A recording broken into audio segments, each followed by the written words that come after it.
Ada dua hal yang berbeda yang saya kerap jumpai ketika mensosialisasikan keberadaan komunitas Nabi Yusuf.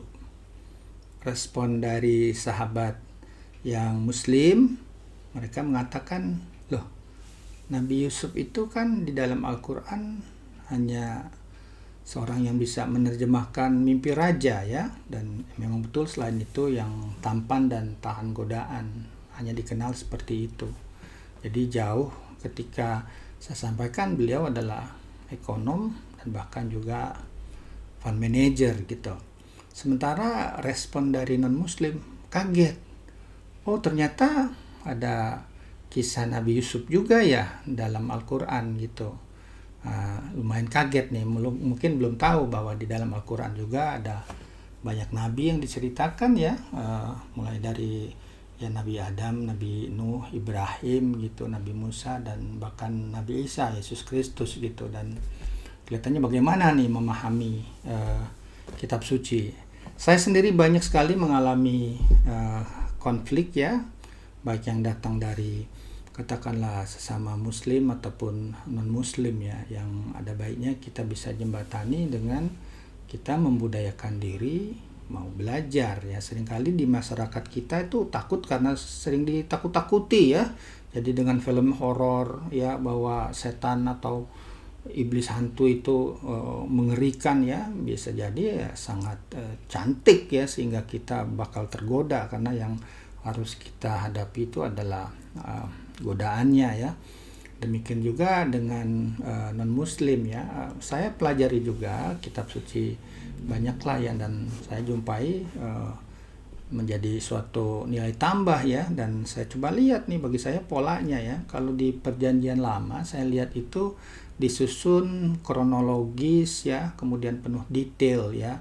Kalau di perjanjian baru itu biasanya urutan keturunan ya gitu ya, kemudian juga cerita dari berbagai sumber. Nah, yang menarik di Al-Quran itu ya, bahkan orang Islam sendiri kadang-kadang bingung mengapa kisah-kisah berbagai karakter para nabi itu tersebar ya, kecuali kisah Nabi Yusuf itu hanya lengkap sekali di satu surah nomor 12, dan ini pun nanti akan kita jelaskan keistimewaannya ya.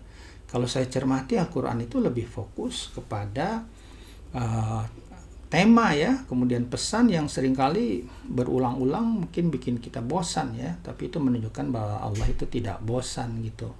Jadi seperti saya sampaikan, nama-nama di dalam Al-Quran itu gak banyak ya, bahkan nama orang tua, ibu, istri, anak-anak Nabi Muhammad gak ada ya.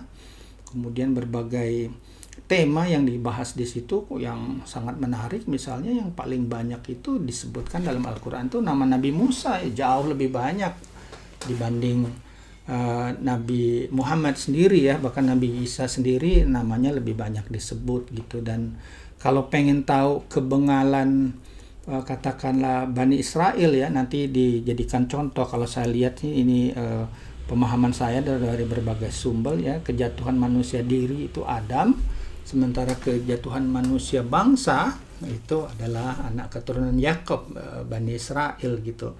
Kalau pengen tahu kebengalannya ya memang harus kita baca perjanjian lama gitu.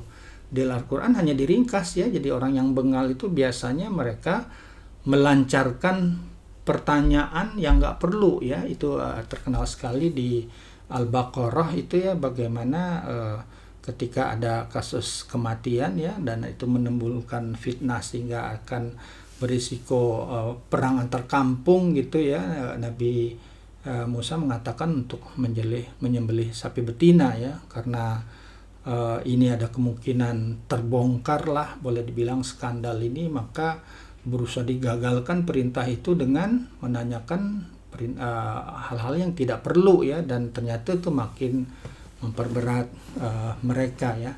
Sangat banyak menurut saya ya manfaatnya, dan kitab namanya chapter atau surah mengenai Nabi Yusuf itu sendiri itu sangat menarik ya. Pertama, itu dinobatkan sebagai kisah terbaik dalam Al-Quran. Ada baiknya ya kita kaji dan uji ya, dan nggak usah baperan. Saya dulu terus terang ya, Awalnya mungkin kalau orang lain dengar bisa marah-marah ya, ketika ada dua sahabat saya yang Kristen ketika saya masih kuliah di Unsri yang mengatakan bahwa orang Islam itu orang yang nggak tahu jalan ya, karena setiap hari berdoa, bimbinglah kami ke jalan yang lurus gitu ya. Nah, waktu itu saya terus terang berpikir dan saya terima saja, saya jujur ini maksudnya apa ya. Dan ketika saya di UI gitu, ditinggal di asrama, saya banyak belajar. Saya sangat terpesona jadinya dengan surat Al-Fatihah ini, sehingga saya memberi nama putri saya Fatihah ya. Dan bimbinglah ke jalan yang lurus, itu sejalan sekali dengan pekerjaan saya sebagai ekonom ya. Ada suatu kerendahan hati lah di depan Tuhan, karena kita sendiri tidak tahu di belantara semesta ini kita ini ada di mana ya, mau kemana gitu. Kita butuh petunjuk. Nah, sekarang masalah petunjuk, jalan yang lurus gitu. Saya punya teman jago matematik, jago statistik ya, kalau bicara least square method, bahwa jarak terpendek antar dua titik itu lurus gitu. Jadi ini terpendek nih, jadi syarat lurus tuh terpendek, ongkosnya murah gitu kira-kira. Tapi perjalanan hidup saya nih, jalan yang lurus itu ya bukan itu kayaknya, dan lebih cocok lagi ya, bukan secara matematik yang dibuktikan pakai orthogonality ya gitu ya. Tapi jalan yang lurus itu adalah jalan yang, nah ini dia kelanjutan dari ayat selanjutnya ya, jalan yang diberi Tuhan nikmat kepada mereka. Jadi ada kata nikmat ya gitu. Jadi itu menurut saya kehadiran kata nikmat itu sendiri luar biasa, dan penjelasannya, definisi jalan yang lurus itu harus completely exhaustive ya. Selain diberi nikmat, bukan yang dimurkai Tuhan, mereka yang dimurkai Tuhan, dan bukan mereka yang tersesat ya. Jadi orang yang kenal Tuhan ya, berbakti kepada Tuhan ya, kemudian juga dia minta petunjuk kepada Tuhan ya. Jadi itu akan menjadi orang yang diberi nikmat gitu. Sementara orang yang tahu Tuhan tapi mengingkari Tuhan, Tuhan akan marah ya. Sementara ada orang yang beriman kepada Tuhan tapi tidak menggunakan petunjuk Tuhan, mereka akan menjadi pribadi yang tersesat. Jadi saya harus berterima kasih nih ya dengan teman saya ya saat itu. Nah, kemudian juga kita lihat bahwa udahlah ya, di Al-Maidah 48 tuh Allah sudah mengatakan keberagaman itu sebagai takdir gitu ya. Di Al-Maidah juga dijelaskan bahwa Taurat itu cahaya bagi yang beragama Yahudi ya, kemudian Injil itu juga cahaya ya bagi yang beragama Kristen, dan Al-Quran cahaya. Bebas-bebas aja kita fokus sekarang teman-teman ya, di tengah polarisasi masyarakat kita nih yang mengarah kepada perselisihan, kebencian. Mari kita duduk bersama ya. Kalau cukup dewasa, mari kita produktif konflik untuk saling belajar. Kita bergerak lebih jauh ya, tidak cuma masalah toleransi tapi apresiasi. Serahkan perbedaan itu ya kepada Tuhan. Tunggu aja ya, kita juga harus bersabar ya. Saya juga terpesona dengan beberapa ayat di dalam Perjanjian Lama, misalnya cerita Yusuf ya, Nabi Yusuf, ujian atas iman menumbuhkan ketekunan. Itu bagus sekali ya, bagaimana kita membentuk good character ya. Good character sekelingkali adalah bagian dari iman. Kita mau percaya, mau tetap jadi orang baik ya. Dan menariknya bahwa di yang namanya surat Yusuf itu bisa dibagi dua ya. Pertama, bad thing happen to good people ya. Nah, Nabi Yusuf dan ayahnya itu menyikapi dengan sabar.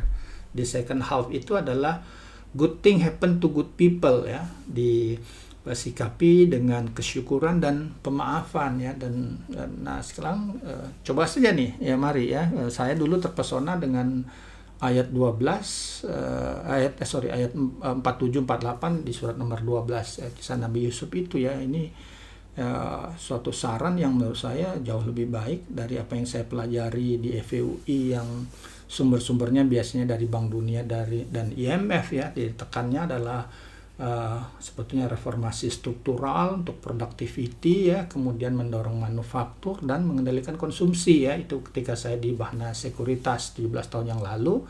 Kemudian ketika saya dipromosikan ke Bahna TCW ya, Asset Management, wah ini bisa boleh dibilang lebih relevan nih ya, sebagai panduan untuk perencanaan kemakmuran ya, yang di dalamnya ada 3 fase investasi, growth, protection, distribution gitu. Karena kita cenderung masa malang ya, sapi kurus itu ketika kita pensiun gitu. Nah, saya mengundang teman-teman muslim dan non-muslim untuk mengkaji dan menguji ya, karena Allah mengatakan bahwa kisah Nabi Yusuf ini adalah kisah terbaik. Nahnu naqussu 'alaika ahsanul qasas, wahai Nabi Muhammad, kami tetapkan kisah Yusuf ini sebagai kisah terbaik di dalam Al-Quran. Mari kita buktikan ya apa yang dilakukan Nabi Yusuf dan apa yang kita dapat teladani ya gitu. Nabi Yusuf itu bekerja pada raja yang tidak satu iman, tapi rajanya punya visi dengan mimpinya, dan beliau itu meng-hire Nabi Yusuf karena kapasitasnya, bukan karena sukunya, bukan karena agamanya gitu, tapi beliau mumpuni ya. Dan nanti juga Nabi Yusuf di surah nomor 55 kalau nggak tidak salah, itu beliau punya kapasitas yang luar biasa ya, yaitu adalah hafizun alim, governance dan berilmu ya. Jadi ini adalah prasyarat menurut saya untuk jadi birokrat. Sekarang coba apa yang terjadi di katakanlah yang kasus Jiwasraya ya gitu, apakah mereka yang mengelolanya governance dan mumpuni di situ ya. Nah, jadi tahu kapan melakukan rebalancing dan ya punya integrity selain itu juga gitu. Dan coba ya saya tantang ya teman-teman ya, saya sendiri menantang diri saya ya, karena saya juga punya anak yang namanya Yusuf ya. Mari kita hadirkan kebajikan, kita berlomba-lomba dalam kebajikan supaya hidup bangsa kita ini yang tercinta ini adalah suatu kisah yang terbaik yang kita bisa wariskan ke anak generasi kemudian. Terima kasih, semoga bermanfaat.